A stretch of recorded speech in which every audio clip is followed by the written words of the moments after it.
बिस्मिल्लाहिर्रहमानिर्रहीम। कुरान मजीद सिर्फ अल्फाज का मजमुआ नहीं बल्कि एक लामुतनाही समंदर है असरार और रमूज़ का, जिसकी हर आयत, हर लफ्ज़ और बाज़ औक़ात तो हर हर्फ अपने अंदर ऐसी गहराई रखता है जिस तक रसाई सिर्फ उन्हीं को हासिल है जिनके दिल इल्म इलाही से रोशन है और जिन्हें रब्बे कायनात ने अपने इल्म का अमीन मुकर्रर किया है, यानी कि अहले बैत अलैहिमुस्सलाम। कुरान में बाज़ मुकामात पर हमें ऐसे अल्फाज मिलते हैं जो बज़ाहिर किसी लुगत में मायने नहीं रखते, जैसे अलिफ लाम मीम, अलिफ लाम रा और यासीन। ये हरूफ मुक़त्तआत कहलाते हैं। बहुत से लोग ये समझते हैं कि इनके मानी सिर्फ अल्लाह ही जानता है, लेकिन जब हम अहले बैत अलैहिमुस्सलाम की अहादीस और तफासीर जैसे तफसीर इब्न अब्बास, तफसीर दुर मंसूर और शिया कुतुब तफासीर का मुताला करते हैं तो हकीकत हमारे सामने एक नई शक्ल में आती है। इमाम जाफर सादिक अलैहिस्सलाम का फरमान है, कुरान के 70 ज़ाहिरी मायनी हैं और 70 बातनी। हर बातनी मानी ज़ाहिरी से कहीं ज़्यादा गहरा और पुरमानी होता है। जब इमाम जाफर सादिक अलैहिस्सलाम से काफ, हा, या, आइन, स्वाद की तफसीर पूछी गई तो आपने फरमाया, ये वो हरूफ हैं जिनमें अल्लाह के कई राज छुपे हैं। इनमें से एक राज तुम्हें बताता हूँ। काफ से मुराद करबला, हा से हलाकत, या से यजीद, आइन से अतश यानी प्यास और स्वाद से सब्र है। गोया इन 5 हरूफ में करबला के मुकम्मल साने की तफसीर कैद है।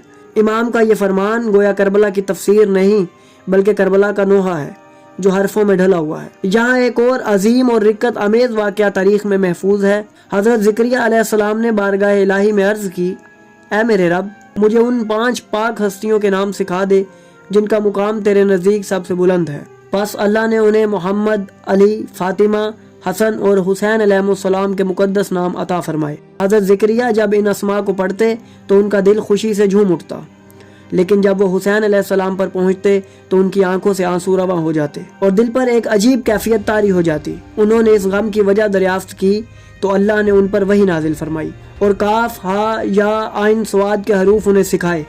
उनमें छुपे राज हज़रत ज़करिया अलैहिस्सलाम पर मुनकशिफ हुए। करबला, यजीद, अतश, सब्र और जैसे ही वो ये मनाजर देखते गए उनके दिल की दुनिया उजड़ गई। फिर हज़रत ज़करिया ने अर्श की तरफ देखा और अर्ज़ की, या अल्लाह, मुझे ऐसा बेटा अता कर जो मेरी आंख का नूर हो, मेरे सामने जवान हो और फिर मेरे सामने ही उसे शहीद कर दिया जाए ताकि मैं तेरे हबीब के नवासे के दुख को महसूस कर सकूं। और रब्बे कायनात ने उन्हें हज़रत याहया अलैहिस्सलाम जैसा बेटा अता किया जो नहायत हसीन, आबिद, जाहिद और महबूब था। लेकिन जब वो जवानी को पहुंचे तो बनी इसराइल के गुमराह अफराद ने उन्हें धोखे से कत्ल कर दिया। इसी लम्हे हज़रत ज़करिया अलैहिस्सलाम ने वही दर्द महसूस किया जो बाद में इमाम हुसैन अलैहिस्सलाम के बाबा मौला अली अलैहिस्सलाम और माँ जनाब सैयदा ने महसूस किया होगा। ये महज इत्तफाक नहीं बल्कि तकदीर का मुनक्शा है जो वही के पर्दों में छुपा था। काफ, हा, या, आइन, स्वाद के ये हरूफ गोया वक्त के पर्दों में छुपी एक आवाज़ है जो सिर्फ अहले बैत अलैहिमुस्सलाम के इल्म से वाज़िह होती है। और यही वजह है कि कुरान का हकीकी मफ़हूम सिर्फ वही जानते हैं जिन पर कुरान नाजिल हुआ या जिनके दर पर कुरान की तफसीर खुद झुकती थी। हमें चाहिए कि हम उनसे रुजू करें क्योंकि वही कुरान के अहल हैं, वही कुरान के वारिस हैं। बस ये कहना कि हरूफ मुक़त्तआत के मायनी सिर्फ अल्लाह जानता है सरासर गलत है। ये बात सिर्फ उन लोगों के लिए है जिन्होंने अहले बैत अलैहिमुस्सलाम के इल्म से खुद को महरूम कर लिया है। अगर हमने हकीकत का चेहरा देखना है तो इन दरवाज़ों पर झुकना होगा जहाँ इल्म, हिल्म, सिद्क़ और इसरार वही के ख़ज़ाने मौजूद हैं।